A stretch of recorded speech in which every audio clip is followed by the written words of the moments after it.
Menjadi tua itu pasti, menjadi dewasa finansial itu pilihan. Setuju nggak? Ungkapan ini mengingatkan kita bahwa usia adalah satu hal yang tidak dapat kita hindari. Namun, kedewasaan adalah hasil dari tindakan dan sikap yang kita pilih untuk kita jalani. Terkadang, kita melihat banyak orang yang sudah memasuki usia tua, namun belum sepenuhnya dewasa dalam mengatur uang tentunya. Mengapa demikian? Salah satu alasan utamanya adalah kurang pemahaman tentang pentingnya perencanaan keuangan dalam jangka panjang. Banyak dari kita mungkin merasa bahwa masa depan adalah hal yang jauh dan belum tentu kita pikirkan. Namun, ini adalah pandangan yang dapat berdampak negatif pada kestabilan keuangan kita ketika kita memasuki masa tua. Apalagi untuk kaum rata-rata, kaum yang punya income hanya cukup untuk hidup, yang tidak lebih dan tidak kurang, kaum mendang-mending. Memang benar-benar harus butuh sekali kedewasaan dalam pengelolaan keuangan. Karena kalau tidak, maka tidak akan terjadi perubahan hidup bila kita tidak punya kedewasaan finansial. Akhir-akhir ini banyak sering lewat di FYP saya konten-konten tentang kehidupan seseorang yang menunjukkan gaya hidup yang teramat hemat. Di situ mereka menunjukkan berbagai cara hidup hemat di tengah kondisi ekonomi yang sekarang, yang apa-apa itu terlihat sulit. Dan uniknya bukan kontennya, tapi komen-komennya. Ada yang setuju, ada yang nyinyir, bahkan ada yang bilang konten itu hanya butuh dikasihani aja. Komen yang sering muncul yang saya lihat adalah, kamu itu hemat atau pelit sih? Itu sama persis dengan kata-kata yang sering kita dengar kan ya. Sering gak dengar istilah yang disematkan orang ke kita saat kita memilih untuk gak belanja padahal mereka tahu kita mampu? Kamu tuh hemat atau pelit gak sih? Kalau saya sih lebih seneng menyebutnya itu adalah dewasa finansial. Sebenarnya dewasa finansial itu apa? Kok jadi terlihat beda tipis ya antara hemat sama pelit? Dewasa finansial itu adalah memahami setiap pilihan-pilihan kita dalam hal keuangan, terutama tanggung jawab dan konsekuensinya. Pernah gak ketemu orang dengan kasus-kasus di bawah ini? Dia punya uang, terus dia pengen beli, ya itu masih wajar. Atau kalau punya kewajiban hutang dan menahan diri untuk gak belanja, itu sebenarnya bentuk dari tanggung jawab. Nah, ini yang keren menurut saya.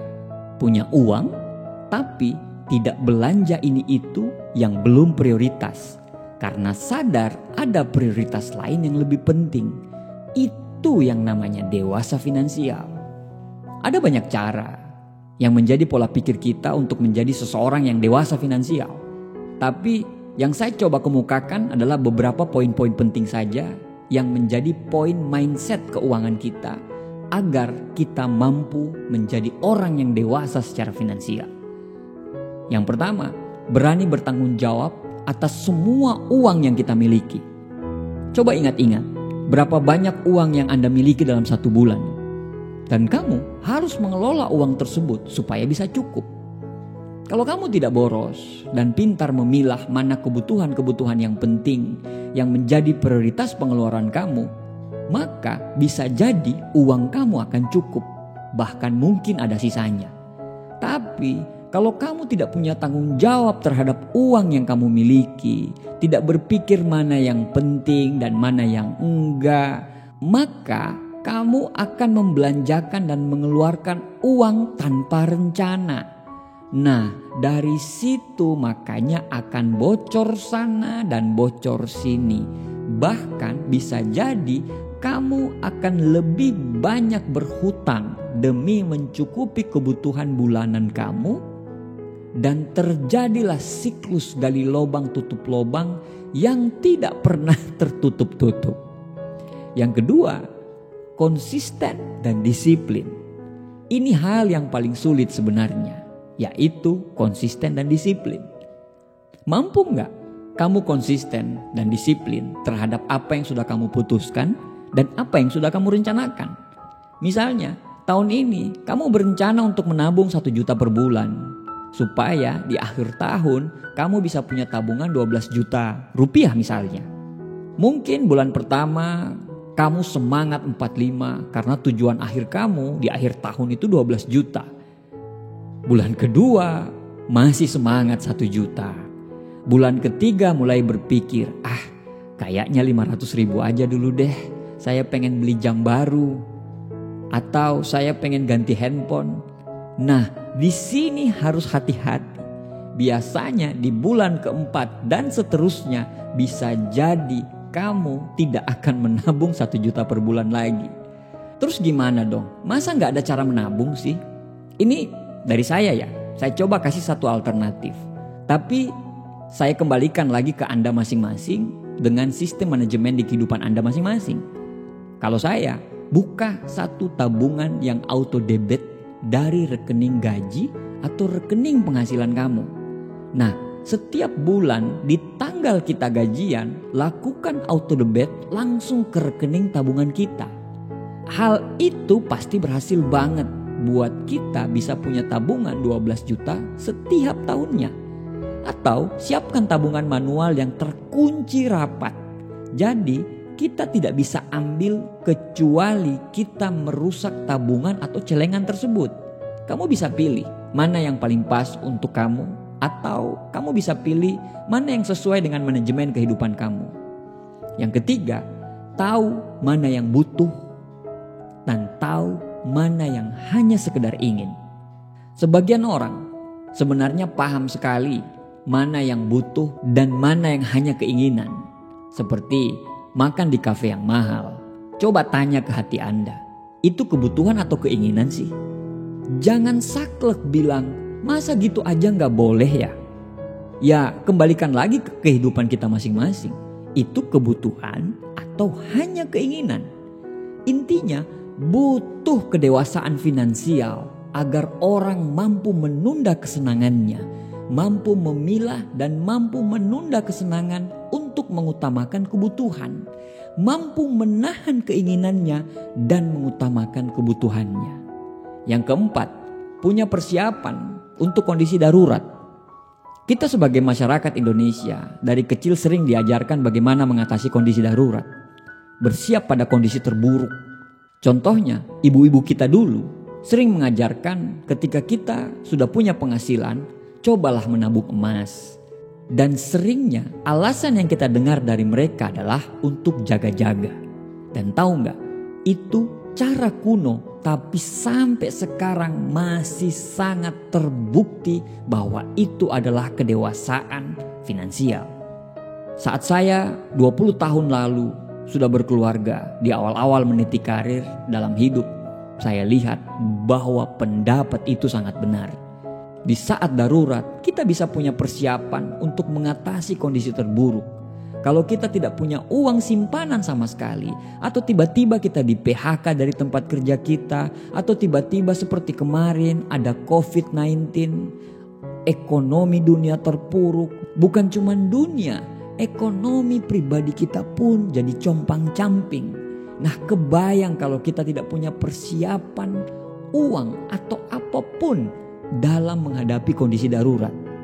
Atau mungkin kamu punya alternatif lain untuk menghadapi kondisi darurat. Monggo, silakan Anda jelaskan. Dan kalau Anda punya alternatif-alternatif itu, silakan tuliskan di kolom komentar. Yang kelima, berpikir jangka panjang. Orang yang dewasa secara finansial akan pasti berpikir secara jangka panjang. Mereka tidak hidup sekarang, tapi mereka juga hidup dalam masa depan. Misalnya, Anda punya 2 anak. Anda mau beli rumah, Anda mau berhaji mungkin, atau Anda ingin membeli sesuatu yang besar. Nah, kamu benar-benar harus memikirkan masa depan keuangannya.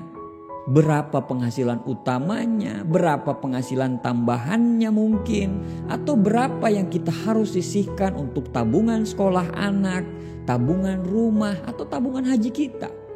Kalau itu semua berjalan dengan baik, insya Allah kehidupan finansial kita akan selalu sehat dalam jangka panjang. Yang keenam, berpikir untuk keluarga dan orang lain. Orang yang sudah dewasa secara keuangan biasanya tidak hanya memikirkan dirinya sendiri. Mereka akan memikirkan pasangan mereka, anak-anak mereka, orang tua mereka. keluarga mereka, bahkan lingkungan mereka. Perjalanan menuju dewasa finansial akan dilalui dari saat kita kecil sampai kita dewasa. Semakin bertambah usia, biasanya kebutuhan dan tanggung jawab kita akan semakin besar. Sewaktu anak-anak dulu, kita hanya bisa meributkan makanan yang enak, makanan yang kita mau, jajan di tempat yang kita suka, beli mainan yang kita suka, atau dan lain-lain. Pada saat kita remaja, kita mulai beralih untuk hangout bareng sama teman-teman, benar-benar menikmati masa muda, hanya untuk senang-senang dan diri sendiri. Saat usia kita dewasa, saat sudah berumah tangga, punya keluarga, kita mulai memikirkan punya anak, masa depan anak-anak kita, masa depan keluarga kita, dan pastinya kita berusaha mewujudkan apa yang kita pikirkan saat kita dewasa. Perjalanan menuju dewasa finansial sejatinya tidak mudah. Akan banyak masalah, banyak gelombang, banyak godaan untuk mengedepankan kebutuhan, bukan keinginan. Tapi tidak ada kata tidak bisa. Meskipun tidak berjalan dengan sempurna, paling tidak kita sudah selalu berusaha untuk menjadi orang yang dewasa secara finansial seutuhnya, untuk kehidupan yang lebih sejahtera baik lahir maupun batin. Kekayaan sebagian besar adalah hasil dari kebiasaan. Kebiasaan untuk punya mindset dewasa finansial dan menerapkan dalam kehidupan kita, ini insya Allah akan membawa kita dari level kaum rata-rata menjadi level kaum orang-orang yang berlebih. Karena untuk naik level kehidupan kita dibutuhkan sebuah kedewasaan. Dan salah satu kedewasaan yang dibutuhkan untuk naik level berikutnya adalah dewasa secara finansial. Terima kasih sharing dari saya, semoga bermanfaat.